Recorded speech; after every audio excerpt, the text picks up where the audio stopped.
Greetings everyone. நம்ம டெய்லியும் prelims and mains point of view current affairs articles பார்த்துட்டே இருக்கோம். இன்னைக்கு ஒரு இம்பார்ட்டன்டான ஆர்டிகல் இருக்கு. எதை பத்தின ஆர்டிகல் அப்படின்னு பாத்தீங்கன்னா இஸ்ரேல் பாலஸ்தீன் தொடர்பான ஆர்டிகலா இருக்கு.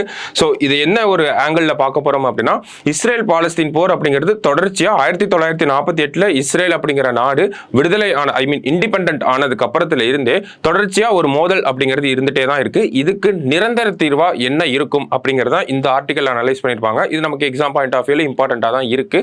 ஸோ என்ன மாதிரியான விஷயங்கள் சொல்லப்பட்டிருக்கு, சமீபத்துல இந்த போரோட போக்கு எப்படி இருக்கு அப்படிங்கறத நம்ம பார்க்க போறோம். அதுக்கு ஃபர்ஸ்ட் என்ன கொடுத்திருப்பாங்க அப்படின்னா ஐநாவில் நேத்து ஒரு தீர்மானம் நடந்திருக்கும் ஐநா சபையில. சோ அது என்ன மாதிரியான தீர்மானம்ங்கிறத பார்க்கறதுக்கு முன்னாடி ஐநா சாசனத்தின்படி ஒரு நாடு இன்னொரு நாடு அட்டாக் பண்றதுக்கு என்ன மாதிரியான டெஃபினேஷன் கொடுத்திருக்காங்க அப்படிங்கறத பார்ப்போம். சோ ஐநா சாசனத்தின் 51வது கூற்றின் கீழ் தற்காப்புக்கான உரிமையை இஸ்ரேல் கை கொண்டு விட்டது அப்படிங்கறத கொடுத்திருக்காங்க. ஆனால் தற்காப்பு என்னும் பெயரில் நடவடிக்கை எடுத்த பின்னர் சம்பந்தப்பட்ட அரசு நடவடிக்கைகள் குறித்த ஐநா பாதுகாப்பு மன்றத்தில் அறிக்கை அளித்தாக வேண்டும் அப்படிங்கறத சொல்லியிருக்காங்க. ஓகேங்களா? சோ என்ன சொல்ல வராங்க அப்படின்னா ஒரு ஹமாஸ் அமைப்பினர், பாலஸ்தீனை சேர்ந்த ஹமாஸ் அமைப்பினர் நமக்கு இஸ்ரேலை அட்டாக் பண்றாங்க, தீவிரவாத தாக்குதல் அப்படிங்கிறத பல நாடுகள் சுட்டி காட்டுறாங்க. அதனால இஸ்ரேல் தன்னை தற்காத்து கொள்ள எதிர் தாக்குதல் நடத்தலாம். அதுக்கான உரிமையை தான் இந்த 51வது ஆர்டிகல் யுனைடெட் நேஷன்ஸோட 51st ஆர்டிகல் வந்து கொடுக்குது. ஸோ அதெல்லாம் ஓகே தான். இருந்தாலும் அட்டாக் அப்படிங்கிறதுக்கு நீங்க ஒரு ரிப்போர்ட்டையும் சப்மிட் பண்ணணும் அப்படிங்கிற மாதிரியான விஷயங்கள்லாம் இருக்கு. ஆனா இப்போ வரைக்கும் இஸ்ரேல் எந்த ஒரு ரிப்போர்ட்டையும் சப்மிட் பண்ணல. ஸோ இந்த ஒரு பின்னணியில தான் என்ன நடக்குது அப்படின்னா பல உலக நாடுகள் சேர்ந்து ஒரு தீர்மானம் கொண்டு வராங்க. என்ன தீர்மானம் அப்படின்னு பாத்தீங்கன்னா இஸ்ரேல் பாலஸ்தீன்ல போர் தொடர்ச்சியா நடந்துட்டே இருக்கு, உடனடியா அங்க சீஸ்ஃபயர் அப்படிங்கிற ஒரு விஷயத்தை கொண்டு வரணும் அப்படிங்கறத சொல்றாங்க. அதாவது போர் நிறுத்தத்தை உடனடியா கொண்டு வரணும் அப்படிங்கிறது ஐநா சபையில ஒரு தீர்மானமா கொண்டு வரப்படுது.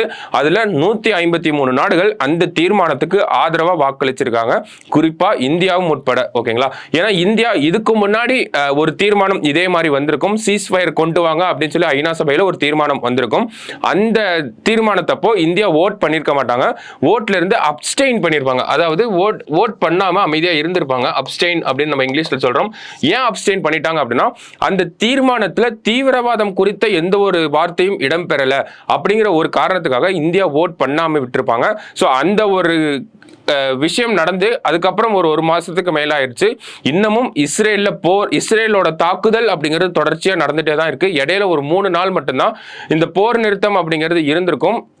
குறிப்பா இந்த பிணை கைதிகளை வந்து பரிமாற்றம் பண்ணிருப்பாங்க. இஸ்ரேல் அவங்க பிடிச்சி வச்சிருந்த பீப்புளை விட்டுருப்பாங்க, ஹமாஸ் அவங்க பிடிச்சி வச்சிருந்த பீப்புளை விட்டுருப்பாங்க. ஸோ இந்த ஒரு போர் அப்படிங்கிறது தொடங்கப்பட்டதுலேருந்து ஒரு 2-3 நாள் மட்டும்தான் அமைதி அப்படிங்கிறது இருந்திருக்கு. ஸோ தொடர்ச்சியா அந்த சீஸ்ஃபயர் அந்த ஒரு இடையில ஒரு பாஸ் பண்ணியிருப்பாங்க. பாஸ் பண்ணதுக்கு அப்புறமும் கூட இஸ்ரேல் தொடர்ச்சியா ஒரு தாக்குதலை காசா பகுதி மேல, பாலஸ்தீன் மக்கள் மேல தொடர்ச்சியா நடத்திட்டே தான் இருக்காங்க. ஸோ இந்த ஒரு காரணத்தினால உயிரிழப்புகள் அப்படிங்கிறது 15,000க்கும் மேற்பட்டு தான் இருக்கு. குறிப்பா இதுல அதிகப்படியான உயிரிழப்புகள் அப்படிங்கிறது பெண்களும் குழந்தைகளும் தான் இருக்காங்க. சோ இதனால தான் உலக நாடுகள் எல்லாமே சீஸ்ஃபயர் வேணும், அங்க போர் நிறுத்தம் கொண்டு வரணும் அப்படிங்கிற ஒரு விஷயத்தை வலியுறுத்திட்டே வராங்க. இந்த ஒரு மாறுபட்ட சூழல்னால தான் இந்தியா நேத்து நடந்த அந்த ஐநா தீர்மானத்துல வாக்களிச்சிருக்காங்க அப்படிங்கிறத நம்ம புரிஞ்சுக்கலாம். ஏன்னா ஃபர்ஸ்ட் கொண்டு வந்த தீர்மானத்துல அப்பதான் ஹமாஸ் வந்து இஸ்ரேல் அட்டாக் பண்ணிருப்பாங்க. சோ இந்தியா வந்து ஒரு தீவிரவாத தாக்குதலுக்கு வந்து அந்த மாதிரியான குறிப்பிட்ட விஷயங்கள் இல்ல, தீவிரவாத தாக்குதல் அப்படிங்கிற ஒரு வார்த்தையே அந்த தீர்மானத்துல இல்ல அப்படிங்கிற ஒரு காரணத்தினால ஓட் பண்ணாம இருந்தாலும் அதுக்கப்புறம் நடைபெற்ற சூழல் அப்படிங்கிறது மாறுபட்ட சூழலா இருந்தனால நேற்று அந்த சீஸ்ஃபயருக்கு ஆதரவா இந்தியா வாக்களிச்சிருக்காங்க.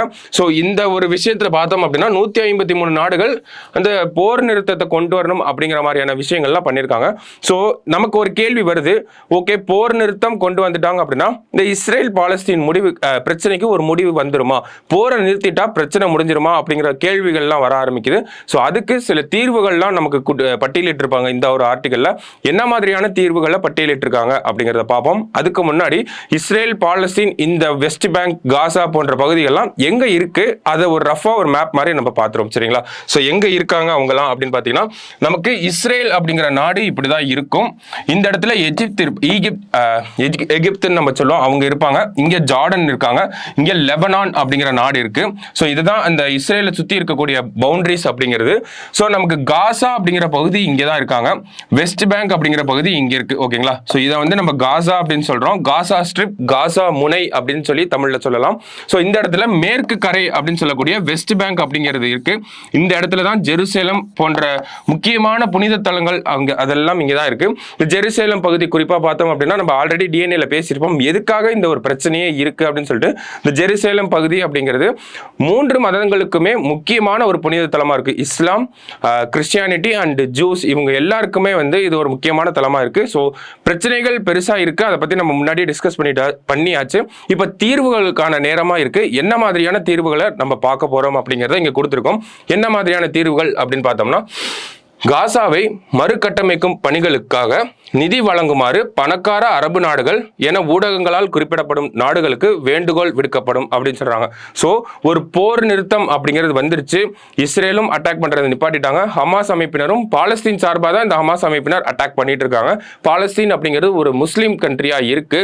ஸோ அந்த முஸ்லீம் சார்பாக தான் அவங்க அட்டாக் பண்ணிட்டு இருக்காங்க. ஸோ இந்த ஒரு போர் நிறுத்தம் அப்படிங்கிறது வந்துருச்சு அப்படின்னா பணக்கார அரபு நாடுகள் காசாவை மறுகட்டமைப்பு பண்றதுக்கு, காசாவை மறுபடியும் பழைய நிலைமைக்கு கொண்டு வரதுக்கு ஒரு பண உதவி தேவைப்படும், அதை கொடுக்கறதுக்கு தயாரா இருக்கணும் அப்படிங்கறத சொல்லியிருக்காங்க. குறிப்பா சவுதி அரேபியா போன்ற பிரஸ்டீஜியஸ் முஸ்லீம் கண்ட்ரிஸ்லாம் ஹெல்ப் பண்றதுக்கு ரெடியா இருக்கணும். சவுதி அரேபியா, ஈரான் போன்ற நாடுகள்லாம் ஹெல்ப் பண்றதுக்கு ரெடியா இருக்காங்களா அப்படிங்கிற ஒரு கேள்வியை முன் வச்சிருக்காங்க. அடுத்தது, நிலைமை சீரான பின்னர் சர்வதேச கண்காணிப்பில் காசாவிலும் மேற்கு கரையிலும் புதிதாக தேர்தல் நடத்துவதுதான் ஒரே தீர்வு அப்படின்னு சொல்லி இங்க ஒரு பாயிண்ட் ஆஃப் வியூவை கொடுத்திருக்காங்க. இஸ்ரேல் பாலஸ்தீனத்தின் பாதுகாப்பை உறுதி செய்ய அவற்றின் எல்லையில் ஓர் அமைதி படையை ஐநா நிறுத்தி வைக்க வேண்டும், காசாவை முடக்கி இருக்கும் தடைகள் முற்றிலுமாக நீக்கப்பட வேண்டும் அப்படிங்கறத கொடுத்திருக்காங்க. ஸோ இந்த போர் நிறுத்தம் அப்படிங்கிறது முடிஞ்சிருச்சுன்னா, நம்ம பார்த்தோம் இந்த காசா, இங்க வெஸ்ட் பேங்க், இங்க தான் பாலஸ்தீன மக்கள் வந்து இருக்காங்க. ஸோ அந்த இடத்துக்கு முறையா ஒரு தேர்தல் அப்படிங்கிறத கொண்டு வரணும் அப்படிங்கிறத சொல்லியிருக்காங்க. ஸோ இது ரெண்டும் பார்த்தோம்னா நம்ம இன்னொரு தடவை போட்டு பார்த்தோம் அப்படின்னா, இங்கே காசா இருக்கு, இங்கே வெஸ்ட் பேங்க் இருக்கு, இது ஃபுல்லாக இஸ்ரேலாக தான் இருக்கு. ஸோ இந்த 2 எல்லை ஓரங்கள்லையும் ஐநாவோட அமைதி படை வந்து இருக்கணும். பீஸ் கீப்பிங் மிஷன் அப்படின்னு சொல்லி இங்கிலீஷ்ல சொல்லுவோம், யூஎன் பீஸ் கீப்பிங் மிஷன். இந்த அமைதி படை இந்த 2 எல்லை ஓரங்கள்லையும் இருக்கணும். அந்த அமைதி படையோட ஒரு உறுதுணையால தேர்தல் அப்படிங்கிறது நடந்து மக்களால் தேர்ந்தெடுக்கப்பட்ட அரசாங்கம் அப்படிங்கிறது பாலஸ்தீன்ல குறிப்பா காசா அண்ட் வெஸ்ட் பேங்க்ல இருக்கணும் அப்படிங்கிறதா இன்னொரு சொல்யூஷனா முன்வைக்கிறாங்க. அடுத்தது வேற என்ன கொடுத்திருப்பாங்க அப்படின்னா, 2 நாடுகள் தீர்வு அப்படிங்கிறது. ஸோ இந்த 2 நாடுகள் தீர்வு அப்படிங்கிறதா எல்லா உலக கண்ட்ரிகளும் அக்செப்ட் பண்ணிக்கிட்ட ஒரு சொல்யூஷனா இருக்கு.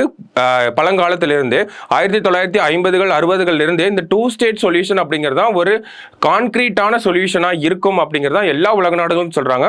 இந்தியாவோட அபிஷியல் பொசிஷன் என்ன அப்படின்னு கேட்டாங்கன்னா, இந்த இஸ்ரேல் பாலஸ்தீன் சம்பந்தமா இந்தியாவோட அபிஷியல் பொசிஷன் என்ன அப்படின்னு உங்ககிட்ட ஒரு கேள்வி வருது அப்படின்னா, அதுக்கும் இந்த 2 நாடுகள் தீர்வு அப்படிங்கிறதா சரியான பதிலா இருக்கும். இங்கிலீஷ்ல நம்ம 2 ஸ்டேட் சொல்யூஷன் அப்படிங்கிறத சொல்லுவோம். அதாவது இஸ்ரேல் அப்படிங்கிறது ஒரு தனி நாடாகவும், பாலஸ்தீன் அப்படிங்கிறது அவங்களும் இண்டிபெண்டா சாவரினா இருக்கக்கூடிய ஒரு தனி நாடாகவும் இருக்கிறதா ஒன்லி சொல்யூஷனா இருக்கும் அப்படிங்கிறத சொல்றாங்க. ஸோ அப்போ இந்த 2 ஸ்டேட் சொல்யூஷனை கொண்டு வரணும்னா அதுக்கு சில விஷயங்கள்லாம் இருக்கு, அதை தான் இங்க பட்டியலிட்டு இருக்காங்க. அமைதிக்கான இறுதி வழிங்கிற ஒரு ஹெட்டிங் கீழே நம்ம என்ன பார்க்க போறோம் அப்படின்னா, இந்த 2 ஸ்டேட் சொல்யூஷனை நம்ம கொண்டு வந்துட்டோம் அப்படின்னா அதுக்கு இஸ்ரேல் எப்படி ரியாக்ட் பண்ணணும் அப்படிங்கிறத சொல்லியிருப்பாங்க. ஏன்னா இஸ்ரேல் அப்படிங்கிறவங்க இந்த காசா மற்றும் வெஸ்ட் பேங்க் இந்த மேற்கு கரை பகுதிகளில் அதிகப்படியான இஸ்ரேல் மக்களை வந்து குடியமர்த்திட்டே வராங்க. இதனால என்ன ஆகுது அப்படின்னா, பாலஸ்தீன் மக்கள் அங்கிருந்து வெளியேற வேண்டிய நிலைமைகள் வந்து வந்துட்டு இருக்கு. ஸோ இந்த மாதிரி இஸ்ரேல் வந்து பாலஸ்தீனுக்கு சொந்தமான இடங்கள்ல இஸ்ரேல் மக்களை வந்து குவிக்கிறனால பாலஸ்தீன் அப்படிங்கிற மக்களுக்கு, பாலஸ்தீன் நாட்டை சேர்ந்த மக்களுக்கு அவங்க நாடே இல்லாம போயிருமோ அப்படிங்கிற ஒரு அச்சமும் இருக்கு.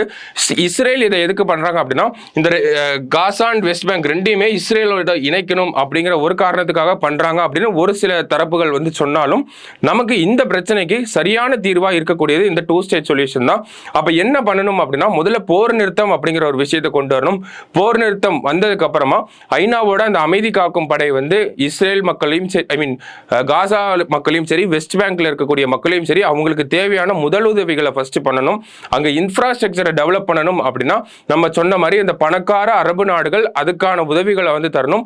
மற்ற நாடுகளும் தருவாங்க. குறிப்பா இந்த பணக்கார அரபு நாடுகளோட பங்களிப்பு அப்படிங்கிறது ரொம்பவே அதிகமா இருக்கணும். ஸோ போர் நிறுத்தம், அடுத்தது அமைதி காக்கும் படை வராங்க, இன்ஃப்ராஸ்ட்ரக்சரை டெவலப் பண்றாங்க. ஸோ நிலைமை அப்படிங்கிறது ஒரு அமைதியை நோக்கி போனதுக்கு அப்புறமா தேர்தல் அப்படிங்கிறது நடத்தப்பட வேண்டும். தேர்தல் நடத்தி அங்க ஒரு மக்களால் தேர்ந்தெடுக்கப்பட்ட அரசாங்கம் இருக்க வேணும். அந்த அரசாங்கம் வந்ததுக்கு அப்புறமா உலக அரங்குல, அதாவது குளோபல் ஸ்டேஜ்ல இஸ்ரேலும் சரி பாலஸ்தீனும் சரி அவங்களுக்குள்ள இருக்கக்கூடிய அந்த டிஃபரன்சஸ் மறந்துட்டு அவங்க ஒன்னா அடுத்த கட்டமா ஒன்னா பயணிக்க ஆரம்பிக்கணும். அவங்க ரெண்டு நாட்டோட மக்களுக்கும் உதவிகரமா இருக்கிற மாதிரி அடுத்த கட்டங்களை, அடுத்து வர காலகட்டங்களை ஒன்னா சேர்ந்து பயணிக்கணும் அப்படிங்கறது அந்த 2 ஸ்டேட் சொல்யூஷனோட ஒரு விஷயமா இருக்கு. அதை தான் எல்லா நாடுகளும் எக்ஸ்பெக்டும் பண்றாங்க. குறிப்பா இஸ்ரேல் நிறைய அறிவியல் தொழில்நுட்பத்தில் வளர்ச்சி அடைந்த நாடா இருக்காங்க. மிலிட்டரி போன்ற விஷயங்கள் எல்லாம் ரொம்பவே அட்வான்ஸ்டா இருப்பாங்க. அந்த இன்வெஸ்டிகேஷன், புலனாய்வு போன்ற விஷயங்கள்ல இந்த சிஏஏ மாதிரி இஸ்ரேலில் இருக்கக்கூடிய அந்த புலனாய்வு அமைப்புகளும் உலக புகழ்பெற்ற அமைப்புகளாக இருக்கு. ஸோ அவ்வளோ அட்வான்ஸ்டாக இருக்க கண்ட்ரி, பாலஸ்தீன் மாதிரியே இருக்கக்கூடிய அட்வான்ஸ்மெண்ட்ல பின்தங்கிய கண்ட்ரியை இவ்வளவு அட்டாக் பண்றது அப்படிங்கிறது ஏற்றுக்கொள்ளக்கூடிய விஷயமா இல்லை எந்த உலக நாடுகளுக்கும். ஸோ இதை அரவணைச்சு செல்லக்கூடியதா ஒரு நல்ல சொல்யூஷனா இருக்கும் அப்படிங்கிறத எல்லாரும் சொல்றாங்க. ஸோ இஸ்ரேலுக்கு இன்னொரு ஆம்பிஷன் என்ன இருக்கு அப்படின்னு பார்த்தீங்கன்னா, இந்த அரபு நாடுகளோட ஒரு நல்ல ஒரு டிப்ளமேட்டிக் ரிலேஷன்ஷிப்பை கொண்டு வரணும் அப்படிங்கிறது இஸ்ரேலோட ரொம்ப நாள் கனவா இருக்கு. இருந்தாலும் இஸ்ரேல் பாலஸ்தீன் மேல நடத்தக்கூடிய அந்த அட்டாக்கின் காரணமாக, அந்த ஒரு கொடுமைகளின் காரணமாக தான் எந்த ஒரு அரபு நாடுகளும் இஸ்ரேல் கூட ஒரு டிப்ளமேட்டிக் ரிலேஷனை வச்சுக்கிறதுக்கு முன் வர மாட்டேங்கிறாங்க. இப்போ இஸ்ரேலுக்கு அந்த உதவிகள் தேவைப்படக்கூடிய நேரம் வந்துருச்சு. ஸோ இதுக்கு எல்லா ஒரு ஃபேக்டர்ஸையும் நம்ம எடுத்து பார்த்தோம் அப்படின்னா, இஸ்ரேலில் உள்நாட்டு கலவரங்களும் அதிகமாக வர ஆரம்பிச்சிருச்சு அங்கே இருக்கக்கூடிய அரசாங்கத்தின் மேல. ஸோ இந்த மாதிரியான ஃபேக்டர்ஸ் எல்லாத்தையும் எடுத்து பார்த்தோம் அப்படின்னா இஸ்ரேல் போர் நிறுத்தத்தை கொண்டு வந்துட்டு அந்த 2 ஸ்டேட் சொல்யூஷனை ரெண்டு நாடுகளுமே, குறிப்பா பாலஸ்தீனும் சரி இஸ்ரேலும் சரி அக்செப்ட் பண்ணிக்கிட்டா மட்டும்தான் அந்த ஒரு மிடில் ஈஸ்ட் ரீஜியன்ல ஒரு பீஸ் அப்படிங்கிறது இருக்கும். அங்க பீஸ் இருந்தாதான் இந்த எகிப்து வழியா அந்த சூயஸ் கேனல் வழியா வரக்கூடிய உலக பொருளாதாரம், நிறைய அந்த கண்டெய்னர் ஷிப்ஸ் எல்லாமே அந்த வழியா தான் வருது. உலக பொருளாதாரம் எந்த ஒரு தாக்கமும் இல்லாம இருக்கும். ஸோ எல்லாருக்குமே ஒரு பெஸ்ட் சொல்யூஷனா இருக்கும். எல்லாருமே வின் வின் சிச்சுவேஷன் அப்படின்னு சொல்லுவாங்க. ஸோ அந்த மாதிரியான ஒரு சிச்சுவேஷனுக்கு இஸ்ரேல் இறங்கி வந்தா மட்டும்தான் முடியும் அப்படிங்கிறதா இந்த ஒரு ஆர்டிகல்ல சொல்லியிருப்பாங்க. ஸோ அதை தான் நம்ம இங்கேயும் எக்ஸ்பிளைன் பண்ணியிருக்கோம். சரிங்களா? ஸோ இன்னைக்கு எக்ஸாம் பாயிண்ட் ஆஃப் வியூல ஒரு இம்பார்ட்டன்டான ஆர்டிகலை பார்த்துருக்கோம். நாளைக்கு இன்னொரு அனாலிசிஸ்ல மீட் பண்ணலாம். தேங்க்யூ.